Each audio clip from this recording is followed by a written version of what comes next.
नमस्कार, एक बार फिर से बहुत बहुत स्वागत है आपका ई रेडियो इंडिया लाइव पर। और इस वक्त हम जो बात करेंगे आज, हमारे यहाँ 22 अप्रैल को प्रतिवर्ष पृथ्वी दिवस मनाई जाती है। और इसके अलावा हम बात करेंगे पाकिस्तान में किस तरीके से एक बुज़ुर्ग जो है वो जो युवक था वो गर्भवती हो गया। इसके अलावा जो हम बात करेंगे बिजनौर में किस तरीके से जो अधिकारी हैं कोरोना के लॉकडाउन का फ़ायदा उठा रहे हैं और जो अपनी बिलिंग है वो उसको नियमों से ज़्यादा बना के भेज रहे हैं शासन को। इसके अलावा हम बात करेंगे उत्तर कोरिया के जो शासक हैं किम जोंग उन, उनकी हालत क्यों ख़राब हो रही है, उनका ब्रेन डेड क्यों हो रहा है।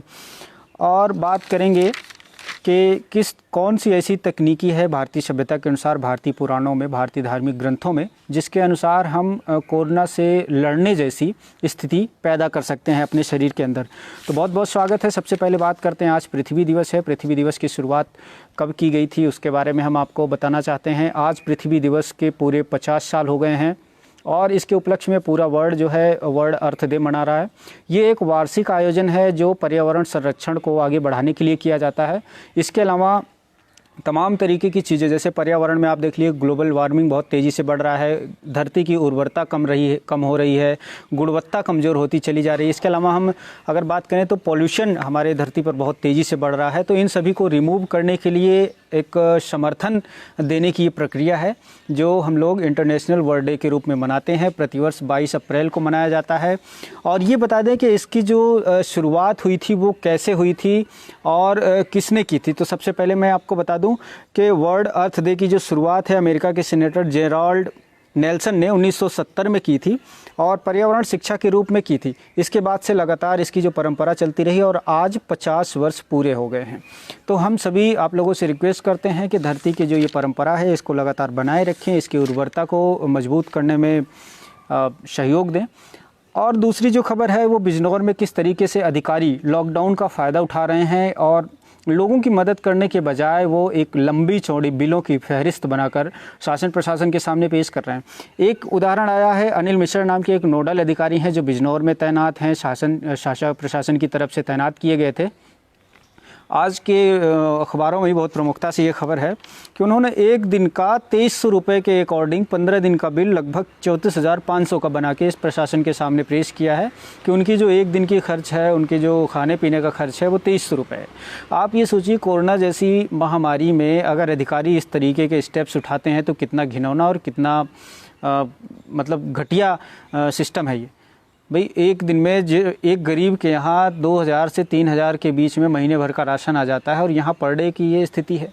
अगर आप इसी तरीके से करते रहेंगे तो शासन प्रशासन या जो हमारी गरीब जनता है उसकी सेवा कैसे कर पाएंगे आप। तो मेरा सभी अधिकारियों से, मेरा सभी उन नेताओं से भी रिक्वेस्ट है कि कृपया इस लॉकडाउन का फ़ायदा ना उठाएं, जो गरीब हैं उनको मदद करने दें और इसी तरीके से इस सिस्टम को जो है आगे बढ़ाने में मदद करें।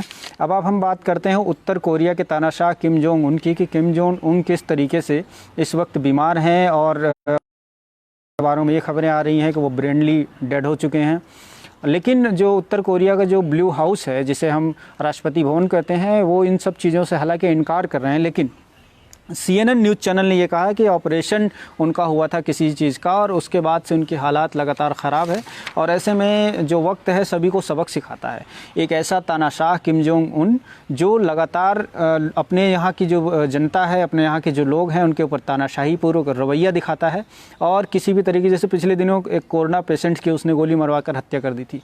आप सोचिए इस तरीके के तानाशाह जो था, प्रकृति हमेशा कभी ना कभी बदला ज़रूर लेती है। तो किम जोंग उन शायद उसी प्रकृति के बदले में से अब ये समय आ गया है। अब हम बात करते हैं पाकिस्तान में। पाकिस्तान कैसा देश है ये हम सभी जानते हैं। तो वहाँ के एक ऐसे केस के बारे में बात करते हैं कि जहाँ पर एक पुरुष, वहाँ की एक रिपोर्ट, लैब की रिपोर्ट में एक पुरुष गर्भवती पाया गया। इसके बाद जो वहाँ के तमाम लोग थे, अधिकारी थे, सब में हड़कंप मच गया कि भाई एक पुरुष में कैसे गर्भ ठहर सकता है। अब लगातार जब इसकी जांच पड़ताल की गई, स्वास्थ्य मंत्रालय पाकिस्तान ने जब इसकी पड़ताल कराई तो पता चला कि एक झोला छाप टाइप कोई डॉक्टर था जिन्होंने एक अपना क्लिनिक खोल रखी थी जिसका रजिस्ट्रेशन भी नहीं था। हालांकि ये भी हो सकता है कि पाकिस्तान अपनी किरकिरी होने से बचाने के लिए ये सारी कहानी गढ़ रहा हो, लेकिन ऐसा भी हो सकता है। तो आप ये देखिए कि भाई 60 साल का जो बुजुर्ग था उसको कुछ दिक्कत हुई, अस्पताल में भर्ती हुआ, अस्पताल से ये हुआ कि आप अपनी यूरिन टेस्ट कराइए। यूरिन टेस्ट कराने गया तो पता चला कि वो प्रेग्नेंट पाया गया। अब ऐसी हालत में उसके पाँव तले ज़मीन खिसक गई। वो एक ठहरा आदमी, बुजुर्ग, वो भी पुरुष। अब उसे ये लगा कि भाई ये कैसी स्थिति आ गई। तो ये पंजाब के जो है, पंजाब के खाने वाला एक प्लेस है पंजाब में, जिसमें अल्लाह बिट्टा नाम का एक शख्स था जिसके साथ ये घटना हुई है। तो पूरे वर्ल्ड में इसको भी लेकर के पाकिस्तान में जहाँ पे बच्चों को आतंकवाद की ट्रेनिंग दी जाती है, जहाँ पर आतंकवाद की पौध तैयार की जाती है, जिस देश में अपने खाने पीने की चीज़ों पर ध्यान देने के बजाय आतंकवादी को तैयार करने पर पैसे खर्च किए जाते हों, जिस देश की सेना पाकिस्तान के जो प्रधानमंत्री हैं उनसे बड़ी होती हो, जो आतंकियों को संरक्षण देती हो, तो ऐसे देश में एक पुरुष अगर गर्भवती हो जाता है तो मुझे लगता है कि ये बहुत बड़ी ऐसी बात नहीं है कि जिसमें हम लोगों को आश्चर्य करना चाहिए। हो सकता है पाकिस्तान में जब इतना कुछ हो रहा है तो बहुत कुछ हो सकता है। अब हम बात करते हैं कि मेरठ में किस तरीके से भारतीय जनता पार्टी के जो नेता हैं वो कोरोना के संपर्क में आ गए। कल की ही रिपोर्ट है जिसमें भारतीय जनता पार्टी के महानगर अध्यक्ष हैं सिंघल जी, उनका पीए है और उनके पिता जब कोरोना पॉजिटिव पाए गए थे, फिर उसके बाद उनके पीए की जांच हुई तो हालांकि सभी लोग क्वारंटाइन हो गए। ऐसे मुझे ये लगता है कि जो यहाँ के, हालांकि वो योगी और मोदी जो रसोई चलाते थे उसमें सांसद, विधायक, सारे यहाँ के जो 7 विधायक हैं लगभग 1 बाई 1 सारे लोग ही पहुँचे थे, सारे अधिकारी यहाँ पर पहुँचे थे। तो अब इसकी एक फहरिस्त बड़ी लंबी हो सकती है कि कौन कौन लोग इसमें है, ये अभी जाँच के दायरे में है। बहुत सारे लोगों की रिपोर्ट आनी तय है और इसके बाद सारे भाजपा नेताओं में तहलका सा मच गया है, खलबली मच गई है। अब वो लोग लगातार ये सोच रहे हैं कि आखिर कैसे इससे निजात पाई जाए। उन्होंने एक जनता के हितार्थ ये योगी और मोदी रसोई शुरू की थी। कौन जानता था कि कौन आदमी किस रूप में किसे पॉजिटिव कर जाएगा। तो आज ऐसी स्थिति आन पड़ी है कि अब ऐसा रोग चाइना ने हमें दे दिया है, ऐसा जैविक हमला किया है चाइना ने पूरे वर्ल्ड पे कि जो आज काबू में नहीं आ रहा है।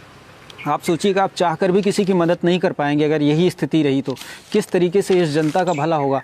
फिर से जो हमारा शासन, जो हमारा सरकारी तंत्र था, जिसको हम लोग अक्सर नकारा साबित करने पर तुले रहते थे कि सरकारी स्कूल बेकार है, सरकारी अधिकारी बेकार होते हैं, सरकारी विभाग बेकार होता है, कोई काम नहीं करते हैं, प्राइवेटाइजेशन बहुत अच्छी चीज़ है, इन सब चीज़ों को लेकर जो लोग लगातार समर्थन करते थे, आज वो लोग देखें कि अब यही सरकारी विभाग जो सबसे नकारा था, आपके शब्दों में जो सबसे बेकार था, यही आपके काम आने वाला है। क्योंकि अब सारे लोग ऐसे स्थिति में आपकी मदद करने को तैयार नहीं होंगे। अब हम आपको ये बता दें कि किस तरीके से हम इस कोरोना से बचने की स्थिति में आ सकते हैं। भारतीय जो सनातन सभ्यता है उसके अकॉर्डिंग जो हमारे वेद शास्त्र हैं, आयुर्वेद शास्त्र हैं, उसमें बहुत तरीके की चीज़ें बताई गई हैं जिसको अगर हम फॉलो करें तो हमारी जो इंटरनल पावर है बहुत मजबूत होगी और हमारी जो शक्ति है वो बिल्कुल तीक्ष्ण होती चली जाएगी। कोरोना जैसे हज़ारों प्रकार के जो वायरस हैं उससे लड़ने की इंटरनल शक्ति मजबूत होती जाएगी। हिंदू धर्म ग्रंथों में इस तरह के बहुत सारे वाक़ये, बहुत सारे ऐसे उदाहरण मिलते हैं जिसमें हम कुछ चीज़ों की बात करेंगे। यहाँ पे 5 ऐसी चीज़ों की बात करेंगे कि अगर जिन चीज़ों को आप सेवन करेंगे, हमारे आयुर्वेद शास्त्र के अनुसार, मेडिकल में तो ये चीज़ें प्रूव है ही, आयुर्वेद शास्त्र के अनुसार भी ये चीज़ें ऐसी हैं जिनका हमारे ऋषि मुनि सेवन करते आए हैं। पहला है आंवला, जिसमें क्रोमियम नाम का एक पदार्थ होता है जिसमें इंसुलिन भरपूर मात्रा में होती है। तो जो डायबिटीज़ या मधुमेह के रोगी हैं उनके लिए बहुत फ़ायदेमंद होता है। आपको मैं ये बता दूं कि ये जो हम 5 चीज़ें बताएंगे ये सभी हमारी इंटरनल क्षमता को मजबूत करने के लिए बिल्कुल फ़ायदेमंद होता है, इंटरनल शक्ति को मजबूत करता है। आंवला के अलावा है काली मिर्ची। काली मिर्च में पिपराइन नामक तत्व होता है जो टेंशन, डिप्रेशन के अलावा हमारी गैस, एसिडिटी जैसी प्रॉब्लम्स को दूर करता है। तो इसका भी सेवन हम बहुत आसानी से करके और अपने जो हमारी इंटरनल शक्ति है उसको मजबूत करते हैं। काला तिल, जिसमें विटामिन बी कॉम्प्लेक्स भरपूर मात्रा में होता है, प्रोटीन होती है। लेसाथाइन नाम की एक इसमें एंजाइम या पदार्थ होता है।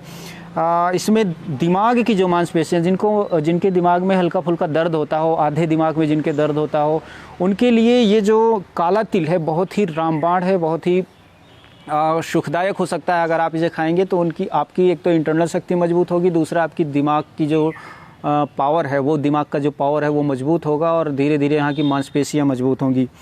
चौथा है नींबू। नींबू की शक्ति आप सभी लोग जानते होंगे, आयुर्वेद में इसका बहुत बड़ा महत्व है। नींबू विटामिन सी की एक भरपूर मात्रा इसमें होती है।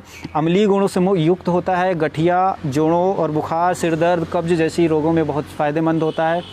पांचवा चीज़ है तुलसी। तुलसी हम आप सभी के घरों में तुलसी की पूजा भी करते हैं हम लोग। हिंदू धर्म के अकॉर्डिंग तुलसी एक ऐसा पौधा है जो हमें धार्मिक शास्त्रों के अकॉर्डिंग भी बहुत सारी सुख सुविधाओं से संपन्न करता है अगर हम इसकी पूजा करें। वात, पित्त, कफ और तमाम तरीके के पाचन, स्ट्रेस जैसी समस्याओं को दूर करने में तुलसी का पौधा बहुत महत्वपूर्ण भूमिका निभाता है। तो ये सारी जो 5 चीज़ें हमने बताई हैं, काली मिर्च, आंवला, काला तिल, नींबू और तुलसी, ये बहुत ईजिली आपके किचन में मिल जाएगा। अगर आप इसका इस्तेमाल करेंगे तो कोरोना जैसे हज़ारों तरह के वायरस से लड़ने की क्षमता आपके शरीर में विकसित हो जाएगी और आप बिल्कुल स्वस्थ रहेंगे, अच्छे रहेंगे।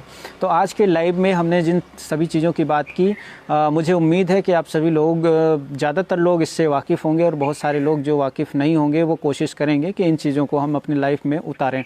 तो मुझे बहुत अच्छा लगता है कि आप सभी लोग संपर्क हमारे जो इन चीज़ों को अप्रिशिएट करते हैं। और चूँकि हमारा ये जो ई रेडियो इंडिया है एक स्टार्टअप है, हम लोग लगातार कोशिश कर रहे हैं ज़मीनी हकीकत से आप लोगों को रूबरू कराएं। पिछले 1 महीने से हम लोग फील्ड में रहते हैं और उन कोरोना वॉरियर्स का इंटरव्यू भी करते हैं जो फील्ड में रह के तमाम कार्य करते हैं, चाहे वो यहाँ की संस्थाएं हों, चाहे यहाँ का प्रशासन हो, यहाँ के तमाम वो अलग अलग सैद्धांतिक लोग हों जो निष्पक्ष और निश्चल होकर के स्वतंत्र रूप से कार्य करते हैं। तो इन सभी लोगों को भी हम लोग लगातार दिखाते रहते हैं आप लोगों से। तो मुझे बहुत उम्मीद और आशा है आप लोगों के समर्थन से कि आप सभी लोग हमें सहयोग करेंगे। हम इसी तरीके से आगे बढ़ते रहेंगे आप सभी लोगों के लिए। और सोशल मीडिया के विभिन्न प्लेटफॉर्म्स पर हम अवेलेबल हैं। eradioindia.com डालेंगे आप तो आप हमें बहुत सारी खबरों को भी पढ़ सकते हैं। आप उत्तर प्रदेश, उत्तराखंड और बिहार 3 जगहों पर हम लोग बहुत दिनों रात मेहनत करके आगे बढ़ रहे हैं। तीनों जगह की खबरें भी आप यहाँ पे दे सकते हैं। यूट्यूब और फेसबुक पर हम लोग लाइव चलते ही हैं रोज़। इसके अलावा ट्विटर, लिंक्डइन पर भी आप हमें फॉलो कर सकते हैं। इंस्टाग्राम पर भी आप हमें देख सकते हैं। यानी सोशल मीडिया के हर एक प्लेटफॉर्म पर हम लोग आसानी से अवेलेबल हैं। और व्हाट्सएप के ज़रिए आप हमें मैसेजेस भेज सकते हैं, अपने कमेंट बॉक्स में हमें आप अपनी राय बता सकते हैं। और आपका एक जो प्रयास है छोटा सा, जो आप लोग हमें दाद जिसे कहते हैं, दाद आप देते हैं हमें, तो बड़ा अच्छा लगता है। आंतरिक रूप से मुझे सुकून मिलता है कि हमने जो काम किया है आप लोगों को अच्छा लगता है, आप लोग सहयोग कर रहे हैं और आप लोगों की प्रेरणा के सहारे ही हम लगातार आगे बढ़ रहे हैं। क्रांति धारा पर हमने ये जो शुरुआत की है, आप लोगों का सहयोग मिलता रहा तो ई रेडियो इंडिया एक दिन आप सभी लोगों के लिए एक ऐसा प्लेटफॉर्म बनेगा जो आपकी आवाज़ को बहुत ही प्रमुखता से, मजबूती से और बुलंदी के साथ उठाएगा। इसी के साथ बहुत बहुत नमस्कार। देखने के लिए बहुत बहुत शुक्रिया।